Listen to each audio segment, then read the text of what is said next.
Selamat datang di channel saya Serangga Gatal. Jangan lupa di subrek, like and share. Mimin doakan semoga kita sehat semua. Oke, kita mulai. Semua leluhur tersenyum. Apa yang baru saja dikatakan Huyan Xiong tidak salah.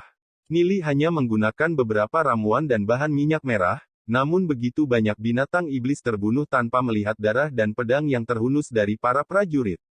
Ini saja bisa memungkinkan kota Glory untuk menghindari banyak korban. Kontribusi ini tidak dapat disangkal. Ye Zong dan Ye Xiu saling memandang dan Ye Xiu tersenyum. Ye Zong tahu bahwa Ye Xiu sengaja mengatakan ini di depan semua leluhur, membantu Nili agar kontribusinya dicatat. Di masa depan, para leluhur akan mengenali Nili. Ye Zong melihat ke arah gerombolan binatang iblis yang tak ada habisnya. Kota Glory selalu hidup di bawah krisis yang akan segera terjadi, harus menghadapi serangan dari gerombolan binatang iblis setiap saat. Siapa yang tahu hari apa kota itu akan dihancurkan? Jika Nili benar-benar mampu menjaga kota Glory, maka menikahkan Yuner dengan Nili bukanlah apa-apa. Jika Yuner menikahi Nili dan dia menjadi tuan kota, mungkin itu pilihan terbaik. Kecuali, memikirkan Ye Han, Ye Zong tidak bisa menahan diri untuk tidak menghela nafas. Dia melihat ke arah Ye Han, yang mengenakan baju perang, dan berdiri sendirian di menara pengawas yang jauh. Sosoknya yang kesepian seperti patung. Semoga Haner bisa lebih terbuka. Meskipun bakat Ye Han tidak terlalu buruk, dibandingkan dengan Yuner dan Nili saat ini, dia sedikit kurang. Selain itu, dia tidak memiliki kontribusi penting untuk kota Glory, hanya memiliki fondasi yang tidak stabil. Kontribusi Nili terlalu besar, benar-benar membayangi Ye Han. Bahkan jika Ye Han ingin bertarung, dia mungkin tidak akan bisa menang. Ye Han merasakan sesuatu dan melihat ke arah Ye Zong dari menara pengawas. Dia tidak pernah membayangkan Nili memiliki metode tanpa akhir seperti itu di lengan bajunya, membunuh ratusan ribu binatang iblis. Di antara mereka, ada dua peringkat Black Gold. Ye Han secara bertahap mengerti mengapa Ye Zong akan menaruh perhatian pada Nili. Dia juga mendengar bahwa arai 10.000 binatang iblis juga ditetapkan oleh Nili. Hanya berdasarkan dua kontribusi dari Nili saja, akan sangat sulit baginya untuk bersaing dengannya. Tangan kanan Ye Han mengepal, kukunya yang tajam menancap di telapak tangannya. Hanya rasa sakit yang tajam yang bisa meredakan penerimaan dan kebencian yang tidak mau di hatinya. Posisi tuan kota hanya dalam pandangannya, tapi dia tidak bisa mendapatkannya. Dia melihatnya semakin jauh darinya. Ye Han mengingat apa yang dikatakan Shen Xiu. Jika dia tidak dapat mengklaim posisi tuan kota, maka tidak ada yang diizinkan untuk mengklaimnya. Mata Ye Han menjadi merah padam, menggigit giginya dan berpikir dalam hati, inilah yang kalian paksa aku lakukan. Saat ini, di atas tembok kota, Lu Piao, Wei Nan dan yang lainnya tidak dapat menahan kegembiraan mereka. Mereka juga menggunakan bambu untuk membunuh puluhan binatang iblis. Lu Piao berdiri di tembok kota, menghadap angin dingin yang bertiup dan tertawa, gerombolan binatang iblis ini sepertinya tidak banyak. Melihat ekspresi senang Lu Piao, Xiao Sue hanya kesal. Hanya sedikit sebelumnya, dia merengek dan sekarang, dia berpuas diri. Dia bahkan berpikir untuk menendang Lu Piao ke dinding. Jangan terlalu cepat bersukacita. Dari gerombolan binatang iblis sejuta tingkat ini, kami hanya berhasil menghancurkan 1/10 dari mereka. Du Ze sedikit terdiam. Ini hanyalah awal dari gerombolan binatang iblis. Selain Lu Piao yang main-main, sisanya cukup serius. Bagaimanapun, gerombolan binatang iblis telah menembus garis pertahanan ketiga. Selanjutnya, berapa banyak kartu truf yang masih bisa mereka gunakan? Garis pertahanan ketiga bertahan selama setengah jam, membunuh puluhan ribu binatang iblis angin salju. Namun, binatang iblis angin salju ini masih bergerak maju. Binatang iblis angin salju secara bertahap semakin dekat ke kota. Rumble, gerbang kota tiba-tiba terkena dampak. Cepat, tuangkan minyak merah ke bawah. Sekelompok pejuang menuangkan ember minyak merah dari belakang mereka dan kemudian menyalakan percikan api. Boom, api membubung ke langit. Di bawah gerbang kota, ini adalah garis pertahanan keempat. Api menelan binatang iblis angin salju yang tak terhitung jumlahnya. Area di bawah tembok kota telah berubah menjadi lautan api dengan binatang iblis angin salju mengaum dengan panik. Adegan itu benar-benar neraka. Para penjaga di dinding bersenjata lengkap, siap untuk berperang kapan saja. Setelah lapisan pertahanan keempat ditembus, maka pertempuran akan dilakukan dengan pedang putih. Pada saat itu, mereka tidak punya pilihan selain menghadapi binatang iblis angin salju. Binatang iblis sedang mengisi dinding. Seruan bisa terdengar dari jauh. Minyak merah berubah menjadi nyala api yang hebat. Meskipun api menelan banyak binatang iblis angin salju, masih ada beberapa binatang iblis angin salju peringkat emas yang lebih kuat yang berhasil mengisi dinding. Para ahli dari berbagai keluarga juga segera menyerang dengan pedang di tangan mereka. Beberapa binatang iblis angin salju peringkat emas yang berhasil memenuhi dinding melambaikan cakar mereka, menghancurkan beberapa penjaga sampai mati. Pada saat itu, darah membasahi dinding. Beberapa sosok melintas menuju binatang iblis angin salju peringkat emas. Semua orang ini setidaknya ahli peringkat emas, bahkan ada beberapa peringkat emas hitam. Mereka akan berkumpul untuk dengan cepat membunuh binatang iblis peringkat emas dan melemparkan mayat mereka ke dinding. Pertarungan sengit pecah di atas tembok kota. Meskipun ada beberapa korban, dibandingkan dengan gerombolan binatang iblis di masa lalu, itu jauh lebih baik. Di masa lalu, ketika gerombolan binatang iblis tiba, mereka akan menyerbu tembok kota secara berkelompok. Setelah itu, akan ada pertarungan sengit dengan pisau, seperti penggiling daging, membunuh banyak orang dalam sekejap. Kali ini, binatang iblis angin salju pada dasarnya mati di lautan api. Hanya sejumlah kecil binatang iblis angin salju peringkat emas yang mampu mengisi tembok kota. Selanjutnya, binatang iblis angin salju tidak tahan dengan nyala api. Dengan api yang berkobar ke langit, kemampuan bertarung mereka turun. Para ahli dari berbagai keluarga di atas tembok kota akan terus-menerus membunuh binatang iblis angin salju yang berhasil memanjat. Ember minyak merah sedang dituangkan, dan gelombang api akan menelan binatang iblis angin salju. Pertarungan intens di atas tembok kota berlanjut, dan Nili juga dengan cemas memerintah. Meskipun ada banyak minyak merah, situasi ini hanya dapat dipertahankan selama beberapa jam. Namun, Nili telah memberikan materi terkait pola prasasti kepada asosiasi alkemis agar mereka mulai membuat botol iblis ledakan darah. Setelah minyak merah habis, mereka akan menggunakan botol iblis ledakan darah. Sampai sekarang, tidak ada kebutuhan bagi patriark untuk mengambil tindakan, mereka hanya bertanggung jawab untuk tetap waspada. Segera kirim beberapa pria kembali ke keluarga, minta semua orang di keluarga untuk memindahkan minyak yang bisa digunakan ke sini. Hari ini, ayah saya akan membakar binatang iblis angin salju ini. Teriak Huyan Xiong. Beberapa orang dari keluarga Huyan segera berangkat untuk mengumpulkan minyak merah. Leluhur dari berbagai keluarga juga mengirim seseorang kembali untuk mengumpulkan minyak merah. Bahkan jika mereka tidak akan dapat memiliki minyak merah selama setahun, mereka dengan senang hati akan menggunakannya untuk menghancurkan binatang iblis angin salju ini. Jika warga kota Glory tahu bahwa minyak merah dapat digunakan untuk melawan binatang iblis angin salju, mereka mungkin akan menyumbangkan semua minyak merah di rumah mereka tanpa ragu-ragu. Ye Zong menatap ke kejauhan. Tatapannya jatuh ke puluhan binatang iblis peringkat emas hitam di dalam pasukan binatang iblis angin salju.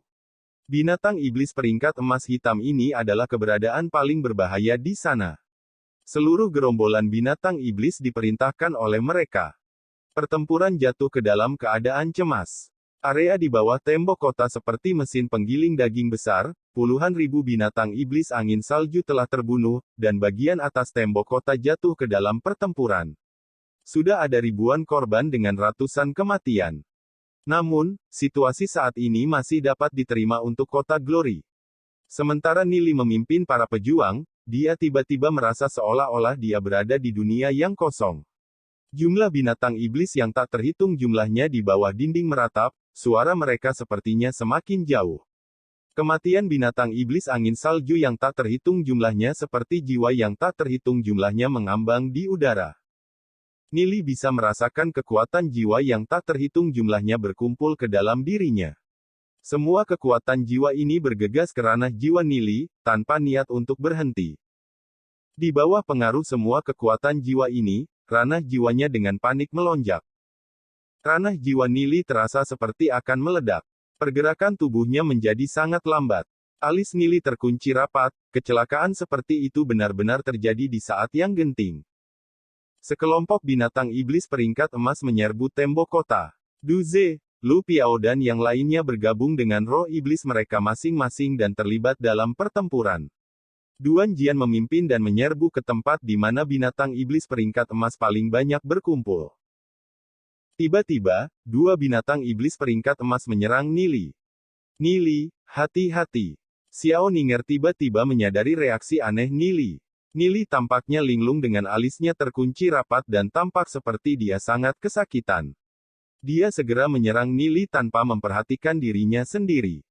Ye Ziyun juga memperhatikan keanehan Nili. Dia menyaksikan Xiao Ninger maju ke depan untuk menyelamatkan Nili saat dua binatang iblis peringkat emas menerkam Nili dan Xiao Ninger. Jika dia tidak menghentikan mereka, baik Nili dan Xiao Ninger pasti akan berada dalam bahaya.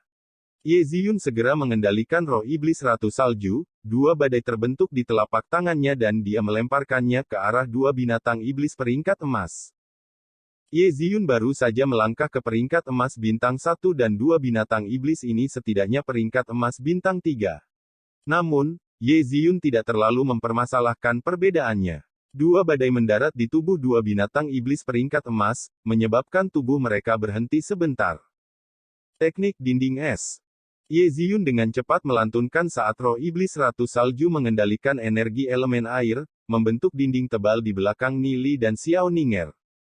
Dua binatang iblis peringkat emas menabrak dinding es. Mereka merintih dan mundur. Pada saat ini, wajah Ye Ziyun menjadi sedikit pucat dengan sedikit darah yang keluar dari mulutnya. Dengan kekuatannya saat ini, menghadapi dua binatang iblis peringkat emas bintang 3 masih terlalu sulit baginya. Ketika Xiao Ninger mendorong Nili keluar dari jalan, dia dengan penuh syukur memberi Ye Ziyun pandangan sekilas. Itu Ye Ziyun yang menyelamatkannya dan Nili sebelumnya. Xiao Ninger dan Nili jatuh ke tanah. Xiao Ninger juga tidak bisa menahan diri untuk mengerang. Meskipun kultivasinya sudah mencapai peringkat emas, dia adalah seorang spiritualis iblis. Oleh karena itu, tubuh fisiknya tidak terlalu kuat. Setelah diluncurkan, dia menjadi tertekan di bawah berat Nili. Ninger, bawa Nili dan pergi dulu. Ye Ziyun berkata dengan suara cemas. Dia terus mengendalikan Ratu Salju dan memblokir bagian depan Nili dan Xiao Ninger.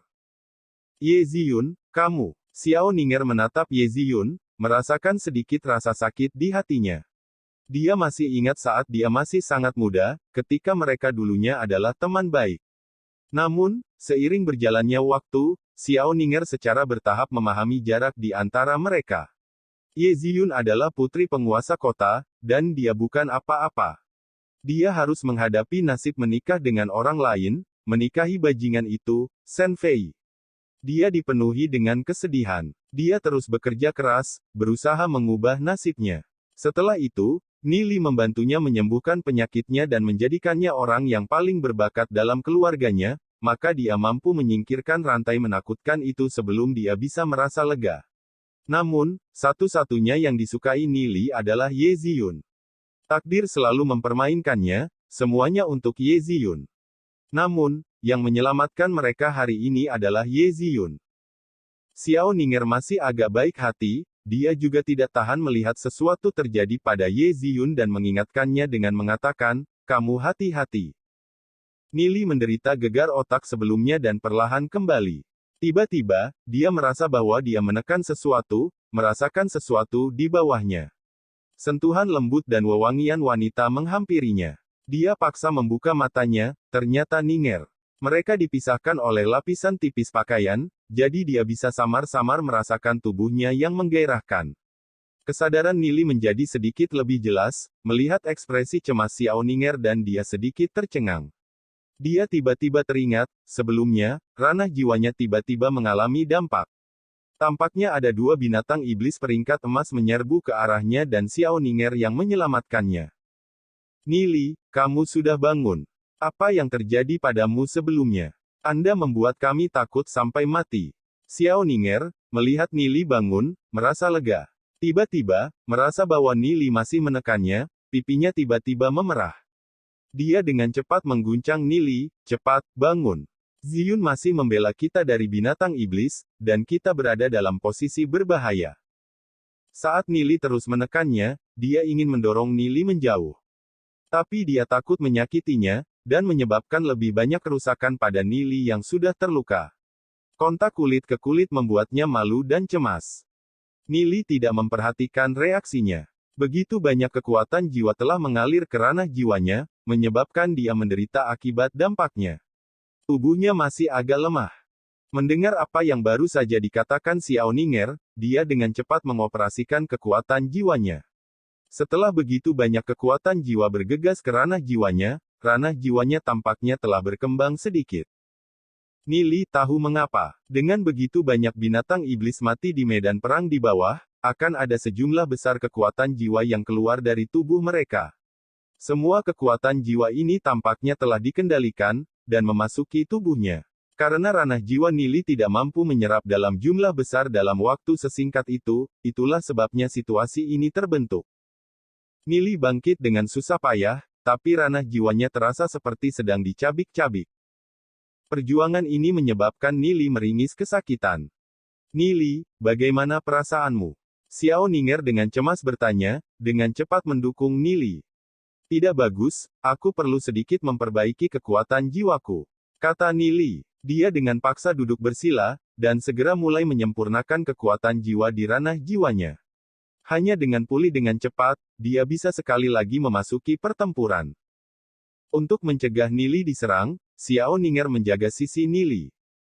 Meskipun para ahli dari berbagai keluarga telah membunuh banyak binatang iblis, jumlah binatang iblis peringkat perak dan emas yang memenuhi dinding meningkat, dan mereka memasuki pertempuran sengit. Ye Ziyun bergabung dengan roh iblis Ratu Salju, tubuhnya bolak-balik untuk menghindari serangan dari dua binatang iblis peringkat emas. Badai salju kecil berubah menjadi pedang yang menembak ke arah dua binatang iblis peringkat emas. Es meledak, menyebabkan hanya sedikit jeda dalam pergerakan dua binatang iblis peringkat emas. Kedua binatang iblis itu dengan marah meraung, dan menerkam ke arah Ye Ziyun, menyebabkan dia tidak bisa menghindar tepat waktu. Binatang iblis yang dikaitkan dengan angin salju yang terintegrasi dengan Ye Ziyun hanya peringkat emas bintang 1. Meskipun mampu melampaui peringkat dan pertempuran, itu masih tidak dapat menangani dua binatang iblis peringkat emas bintang 3 sekaligus. Melihat Ye Ziyun dalam bahaya, Xiao Ninger merasa cemas. Tepat ketika dia bersiap untuk menyelamatkan Ye Ziyun, binatang iblis peringkat emas datang dari samping dan menerkam ke arah Nili. Melihat situasi ini, Xiao Ninger bergabung dengan Heavenly Lightning Sparrow-nya, mengepakkan sayapnya dan menembakkan petir ke arah binatang iblis peringkat gold. Sekian dulu update-annya, tunggu lanjutannya di channel saya Serangga Gatal, di subscribe ya guys. Terima kasih.